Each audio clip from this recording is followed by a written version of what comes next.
Hello friends, कैसे हैं आप। आशा करता हूं कि आप सभी अच्छे होंगे, हैप्पी होंगे, हेल्थी। सो गाइस, सबसे पहले मेरी तरफ से आप सभी को जय माता दी। सो गाइस, आज की वीडियो बड़ी ही इंटरेस्टेड और बड़ी ही इंफॉर्मेटिव होने वाली है आप सभी के लिए।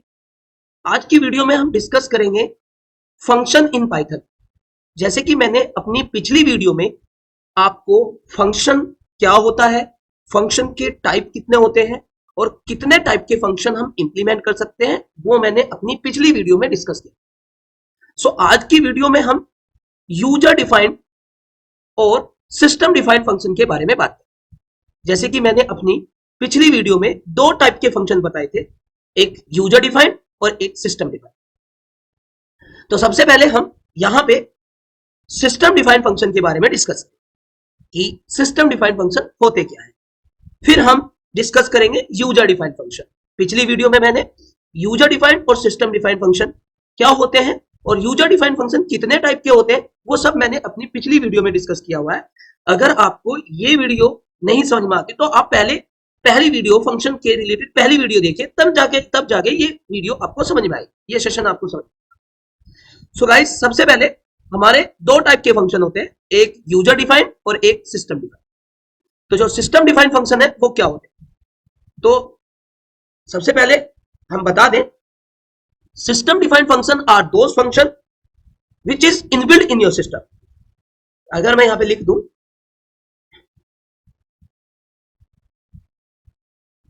System defined function are those function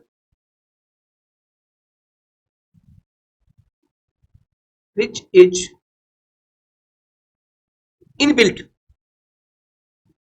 in your system. Predefined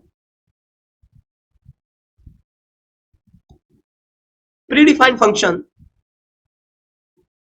is also called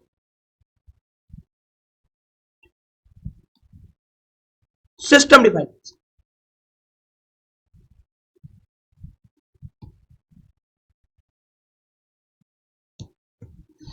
system defined function वे फंक्शन होते हैं जो सिस्टम में पहले से होते हैं, प्री डिफाइंड होते हैं, जिनको हमें मतलब क्रिएट करने की जरूरत नहीं होती, हमें पहले से ही बने बनाए दिए होते हैं पाइथन में। उन फंक्शन को हम सिस्टम डिफाइंड फंक्शन कहते हैं। सिस्टम डिफाइंड फंक्शन हमारे काम को, हमारे प्रोजेक्ट में इंप्लीमेंटेशन को, हमारे लॉजिक को इंप्लीमेंट करने में हेल्प कर देते हैं, हमें सपोर्ट करते हैं। जैसे कि मैं आपको एक क्वेश्चन करके दिखाऊंगा।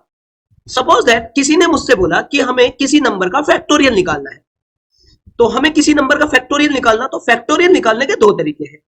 या तो आप उसके लिए एक यूजर डिफाइंड फंक्शन बना लो, और अगर आपको लॉजिक नहीं लगता या आप लॉजिक क्रिएट नहीं कर पा रहे, तो आप सिस्टम डिफाइंड फंक्शन इनबिल्ट रहता है इसके अंदर, एक प्री डिफाइंड फंक्शन रहता है फैक्टोरियल का, जिससे हम सिस्टम डिफाइंड फंक्शन को कॉल करके फैक्टोरियल निकाल सकते हैं। वहां आप कोडिंग करने से बच जाते हैं। चलिए, मैं अभी सिस्टम डिफाइंड फंक्शन यूज कर रहा हूं, यूजर डिफाइंड फंक्शन बिल्कुल भी यूज नहीं कर रहा। तो किसी ने मुझसे कहा कि आप किसी नंबर का फैक्टोरियल निकालिए, तो मैं फैक्टोरियल यूजर डिफाइंड फंक्शन से भी निकाल सकता हूं, तो वो मैं बाद में बताऊंगा। यूजर डिफाइंड टाइप सारे, मैं सिस्टम डिफाइंड फंक्शन डिक्लेयर कर रहा हूं, पहले एक्सप्लेन कर रहा हूं। तो सबसे पहले हम इंपोर्ट, इसमें एक पैकेज होता है import math. Import math, math is a package, inbuilt package of Python. तो हमारा मैथ होता है, और मैथ के अंदर ये हमारा एक इनबिल्ट फंक्शन होता है, मैथ डॉट फैक्टोरियल। ये हमारा गाइस सिस्टम डिफाइंड फंक्शन है, जो सिस्टम में पहले से है। तो हम यहाँ पे इसको वैल्यू देंगे 5। तो अभी यहाँ पे 5 का फैक्टोरियल निकाल देगा। हम इसको रन करेंगे, यहाँ पे हम इस फाइल को रन करेंगे आराम से। ये देखिए 5 का फैक्टोरियल 120 आता है। तो यहाँ पे ये काम हमारा किसके थ्रू हुआ है, सिस्टम डिफाइंड फंक्शन के थ्रू। तो ये हमारे कुछ सिस्टम डिफाइंड फंक्शन होते हैं पाइथन में। जैसे कि मैं आपको और भी बता दूं, मैथ डॉट पावर। तो यहाँ पे पावर भी होता है, जैसे मुझे किसी नंबर की पावर निकालनी, जैसे मुझे 10 की पावर 2 निकाल, तो अब ये हमारे पास सिस्टम डिफाइंड फंक्शन से 10 की पावर 2 निकल जाएगा। देखिए दिख रहा है आपको यहाँ पे। तो इस तरह से हमारे पास सिस्टम डिफाइंड फंक्शन होते हैं, जो हमारे काम को, हमारे वर्क को आसानी से आसान कर देते हैं। अभी हम यहाँ पे देखें, और भी फंक्शन होते हैं, जैसे कि मैंने अपनी पिछली वीडियो में लिस्ट, टपल, डिक्शनरी, सेट पढ़ाया था। तो उसमें भी सब सारे के सारे सिस्टम डिफाइंड फंक्शन थे। जैसे कि आपने पिछली वीडियो में देखा होगा लिस्ट में, कि हमने यहाँ पे 4, 5 कोई लिस्ट बनाई है, रवि, सोनू, विपिन, कुछ भी डेटा दिया है। तो हमें अगर इसमें किसी डेटा को डिलीट करना है तो हमारे पास एक इनबिल्ट फंक्शन है के डॉट रिमूव। तो हम यहाँ पे रवि को डिलीट करेंगे तो यहाँ पे रवि डिलीट हो गया। तो ये भी सब एक इनबिल्ट फंक्शन है, सब इनबिल्ट मेथड है, सब इनबिल्ट सिस्टम में रहते हैं, जो कि हमें जिनका लॉजिक हमें नहीं लगाना पड़ता, सिर्फ एज इट इज यूज करने पड़ते हैं। सो गाइस आपको समझ में आ गया होगा कि सिस्टम डिफाइंड फंक्शन क्या होते हैं, और सिस्टम डिफाइंड फंक्शन में मुझे कुछ करने की जरूरत नहीं होती, जो कि सिस्टम में पहले से ही इनबिल्ट रहते हैं, जिनको हमें यूज करके अपने प्रोजेक्ट में या अपने लॉजिक में या अपने प्रोग्राम्स के अंदर कोई भी चीज को आसानी से इंप्लीमेंट कर सकते हैं सिस्टम डिफाइंड फंक्शन का यूज करके। अब दूसरी बात आ जाती है, जैसे कि मैंने अपनी पिछली वीडियो में सिस्टम डिफाइंड फंक्शन की बात कही थी, तो अब दूसरी बात आ जाती है कि सिस्टम डिफाइंड फंक्शन के बाद यूजर डिफाइंड फंक्शन। अब यूजर डिफाइंड फंक्शन क्या होते हैं, तो मैं सबसे पहले बता दूं, user defined function are those function, user defined function are those function which is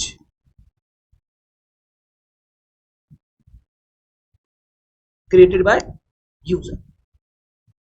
User defined function are those function which is created by user, जो यूजर के द्वारा बनते हैं. Custom function is also called user defined function. User defined function, custom function जो होते हैं वो user defined function होते हैं, खुद के बनाए हुए फंक्शन होते हैं जिसको हम खुद बना सकते हैं। और यूजर डिफाइंड फंक्शन इसलिए बनाया जाता है कि अगर कोई भी लॉजिक हमारे सिस्टम डिफाइंड फंक्शन में नहीं है, मतलब कोई भी ऐसा लॉजिक है जो सिस्टम डिफाइंड फंक्शन में प्री डिफाइंड नहीं है, तो हमें उस लॉजिक को इंप्लीमेंट करने के लिए खुद का फंक्शन बनाना पड़ता है, और उसी खुद के फंक्शन को हम यूजर डिफाइंड फंक्शन कहते हैं। सो गाइस आपको समझ में आ रहा होगा, user defined function custom logic, modification of logic, updation या क्रिएट द ओन लॉजिक, खुद का लॉजिक बनाने में काम करते हैं, खुद का कस्टम लॉजिक बनाने में काम करते हैं, जिसको हम फंक्शन ओरिएंटेड प्रोग्रामिंग कहते हैं। हम अभी फंक्शन ओरिएंटेड प्रोग्रामिंग पढ़ रहे हैं, पिछली वीडियो में बताया था। तो हमें यहाँ पे यूजर डिफाइंड फंक्शन का यूज करना है, और यूजर डिफाइंड फंक्शंस कितने टाइप के होते हैं वो मैंने अपनी पिछली वीडियो में दिखाया कि यूजर डिफाइंड फंक्शंस वे होते हैं जो 12 टाइप के यूजर डिफाइंड फंक्शन होते हैं। मतलब गाइस 12 टाइप के हम इनबिल्ड लॉजिक लगा सकते हैं सिस्टम, मतलब यूजर अपना खुद का कस्टम लॉजिक लगा सकता है 12 टाइप के फंक्शनों का यूज करके। तो अभी फिलहाल हम यहाँ पे बात करते हैं, सबसे पहले जो हमने यूजर डिफाइंड फंक्शन में पिछली वीडियो में डिस्कस करा था, सबसे पहला जो फंक्शन है वो है पैरामीटराइज फंक्शन। सबसे पहला फंक्शन है जो कि हम पढ़ाने जा रहे हैं, पैरामीटराइज फंक्शन। तो चलिए गाइस हम पैरामीटराइज फंक्शन के बारे में बात करते हैं। तो ये हमारे पास कुछ पैरामीटराइज फंक्शन है, पैरामीटराइज फंक्शन इन पाइथन। तो हमने यहाँ पे बात की है कि हम एक पहला टाइप है यूजर डिफाइंड का, पहला टाइप है पैरामीटराइज फंक्शन। तो पैरामीटराइज फंक्शन में हम क्या करते हैं, हमारे पैरामीटराइज फंक्शन में हमारे पास कुछ पैरामीटर्स होते हैं। तो उन सबसे पहले पैरामीटर्स किसे कहते हैं, पैरामीटर्स ये लिखा हुआ है यहाँ पे, a parameters is the variable defined with the parenthesis when we declare a function। जब भी हम फंक्शन बनाते हैं, मैंने पिछली वीडियो में बताया था कि user defined function def keyword से बनता है। तो जब भी हम यूजर डिफाइंड फंक्शन बनाते हैं तो यूजर डिफाइंड फंक्शन में पैरेंथेसिस में वेरिएबल डिक्लेयर करते हैं। क्या करते हैं, वेरिएबल डिक्लेयर करते हैं। तो उन वेरिएबलों को ही हम पैरामीटर कहते हैं। जैसे कि मैंने यहाँ पे डिक्लेयर किया, ये हमारे पास पैरामीटर है, पैरामीटर 1, और ये बेटा हमारे पास क्या है, पैरामीटर 2। तो ये हमारे पास जब हम फंक्शन बनाते हैं, डेफ कीवर्ड से यूजर डिफाइंड फंक्शन बनाते हैं, तो उसके अंदर जो हम वेरिएबल पास करते हैं पैरेंथेसिस के अंदर, वो हमारे पास पैरामीटर होते हैं। जैसे कि मैंने यहाँ पे बताया P1 parameter A, parameter B। अब पैरामीटर बना दिया और उसके बाद उसमें होता है एक आर्गुमेंट। तो an argument is a value that is the pass to the function when call. बिल्कुल, it might be a variable value और object pass to the function और मेथड और इनपुट। मैं आपको फिर बता दूं कि जब हम पैरामीटराइज फंक्शन बनाते हैं, कि जैसे कि मैंने ये ऐड नाम का पैरामीटराइज फंक्शन बना दिया, ऐड नाम का पैरामीटराइज फंक्शन बना दिया और इसमें लॉजिक लगा दिया, ये हमारा लॉजिक है, ठीक है, ये हमारा लॉजिक है। तो जब हम फंक्शन को कॉल करेंगे, तो फंक्शन को कॉल करने के बाद जो जितने भी हमने पैरामीटर पास किए, कितने पैरामीटर पास किए, 2, P1 और P2, तो हमें उतने ही आर्ग्यूमेंट पास करने होते हैं। ये हमारे पास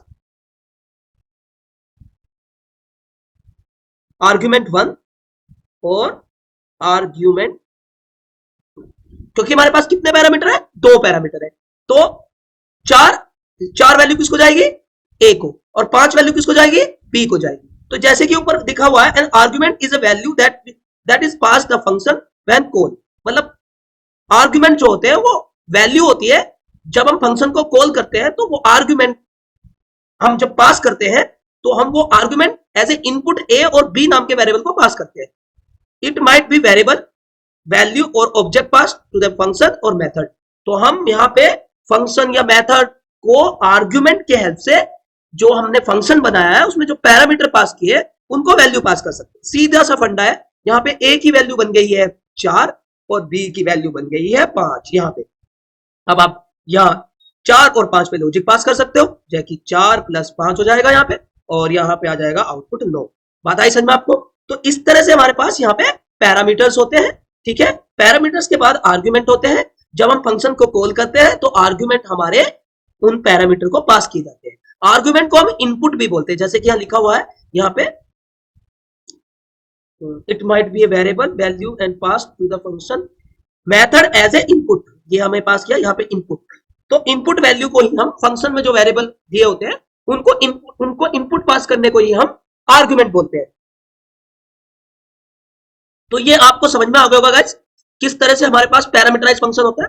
पैरामीटराइज फंक्शन हम इसलिए बनाते हैं ताकि हम किसी के लिए अगर हम कोई लॉजिक लगाए, पैरामीटराइज फंक्शन इसलिए यूज करते हैं, अगर किसी के लिए हम लॉजिक लगाए तो वो पर्सन उस फंक्शन को कॉल करते वक्त अपनी एक इनपुट वैल्यू पास कर सकता है।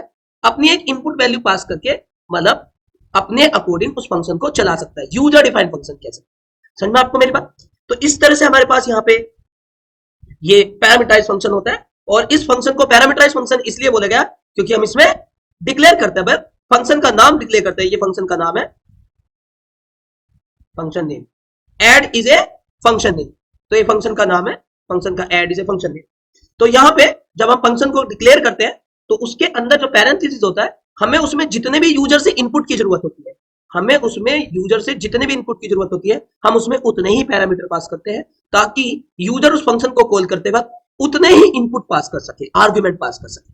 सो गाइस, आपको समझ में आ गया होगा, थ्योरी आपको बहुत अच्छे से समझ में आ गई होगी। चलिए हम प्रैक्टिकली करते हैं। किस तरह से हम प्रैक्टिकल करेंगे? हम सबसे पहले यहाँ पे ये खोलते हैं और सबसे पहले हम एक लॉजिक लगाते हैं। Def system user defined function बना रहा हूं। Add is a name of function. इसको हम थोड़ा सा फॉन्ट साइज थोड़ा सा बड़ा कर लेते हैं बेटा।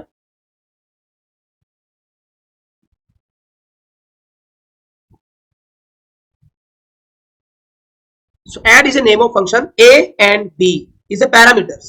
पहले मैंने अभी थ्योरी में बताया a और b एक पैरामीटर है, वेरिएबल है, जिनको हम कॉल करते वक्त आर्गुमेंट देते हैं। c is equal to a plus b print c, right. तो ये हमारा एक यूजर डिफाइंड फंक्शन बन गया पैरामीटराइज। अब हम इस फंक्शन को कॉल कर सकते हैं। हम इसको फंक्शन को कॉल करेंगे add. This is a calling of function. देखिए फंक्शन कॉल करते वक्त मुझसे क्या मांग रहा है? जो पैरामीटर आपने दिए हैं वो उन पैरामीटर को इनपुट मांग रहा है। इनपुट मतलब आर्गुमेंट। तो हमने फंक्शन को क्रिएट करते वक्त जितने भी पैरामीटर दिए हैं हम उतने ही आर्गुमेंट एज ए इनपुट पास कर सकते हैं यूजर फंक्शन को कॉल करते वक्त। तो हमारे पास वैल्यू दी 4 और वैल्यू दी 5। तो अब ये हमारे पास यहाँ पे क्या हो गया? मैंने जैसे भी सिंटेक्स में बताया था, कॉलिंग ऑफ फंक्शन,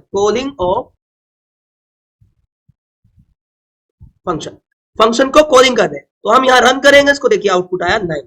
ये आउटपुट, ये जो इनपुट है, ये जो आर्गुमेंट मैंने पास किए, ये हम यूजर डिफाइंड भी दे सकते हैं। यूजर डिफाइंड भी दे सकता है, जैसे कि a या x a int input enter the value. हम एक फंक्शन बनाए, उसको जो है पैरामीटर को आर्गुमेंट पास कर रहे हैं, user defined. Int input enter the second value. तो अब आप क्या कर सकते हैं? जहां कोड कर रहे हैं वहां वैल्यू नहीं पास कर सकते, अब यूजर डिफाइन कर सकते हैं ए और बी। अब हम यहां पे रन करेंगे, एंटर द वैल्यू कुछ भी दे सकते हैं यूजर है, 20 50, तो आउटपुट 70। सो गाइस, आपको समझ में आ गया होगा, ये फंक्शन होता है, ये यहाँ पे कॉलिंग होता है। और कॉलिंग में हम कॉलिंग टाइम फंक्शन को देखेंगे। कॉलिंग टाइम फंक्शन को कॉल करते हुए हम देखते हैं कि फंक्शन में कोडर ने कितने पैरामीटर इनपुट पास करने के लिए दे रखे हैं। तो जितने भी हमें पैरामीटर पास किए होंगे उतने ही हमें उसमें आर्गुमेंट यानी कि इनपुट पास करना पड़ता है। तो गाइस आपको समझ में आ गया होगा, इसे हम पैरामीटराइज फंक्शन कहते हैं। फंक्शन को रन टाइम पे इनपुट पास कर सके, रन टाइम पे हम यूजर अपनी वैल्यू पास कर सके, इसलिए हम पैरामीटराइज फंक्शन बनाते हैं। इसलिए हम फंक्शन के अंदर पैरामीटर पास करते हैं ताकि यूजर कॉल करते वक्त फंक्शन को अपनी मर्जी से अपने अकॉर्डिंग कुछ भी इनपुट वैल्यू दे सके जितने उसने पैरामीटर पास की है कोडर में। सो गाइस ये चीज आपको समझ में आ गई। और इसी पैरामीटराइज फंक्शन को यूज करके सिस्टम डिफाइंड फंक्शन को भी यूज किया गया, जैसे कि आपने अभी इससे पहले देखा था, जैसे कि अभी पहले देखा था, मैं दिखा दूं आपको, इंपोर्ट मैथ। तो अगर मैं मैथ फंक्शन कॉल करता हूं, बनाया सिस्टम डिफाइंड, तो हमने यहां पे पावर निकाला। देखिए पावर फंक्शन है, पावर फंक्शन में उसने मुझे कितने पैरामीटर पास किए हुए, एक्स और वाई, यानी कि पावर नाम के फंक्शन में जिसने भी पावर नाम का फंक्शन बनाया मेरे लिए, उसने उसमें मुझे दो इनपुट पास करने के लिए बोला हुआ है, और वो एक एक्स है और एक वाई, कुछ भी जो भी, 15 की पावर 4, तो ये 15 की पावर 4 निकाल देगा। ये देखिए 15 की पावर 4 निकल गया। तो ये हमारा सिस्टम डिफाइंड फंक्शन है, परंतु जिसने बनाया होगा उसने मुझे ये पैरामीटराइज फंक्शन बना के दिया है, जिसके कारण ये मुझे जिसके कारण मैं जब इस फंक्शन को कॉल कर रहा हूं, तो इस फंक्शन को कॉल करते वक्त मुझे इसमें इनपुट देने के लिए, आर्ग्यूमेंट इनपुट देने के लिए उसने पैरामीटर दिए हुए हैं ताकि मैं उसमें आर्ग्यूमेंट पास करूं। अगर उसने उस फंक्शन में दो पैरामीटर दिए और मैं उसमें या तो एक ज्यादा कर दूं,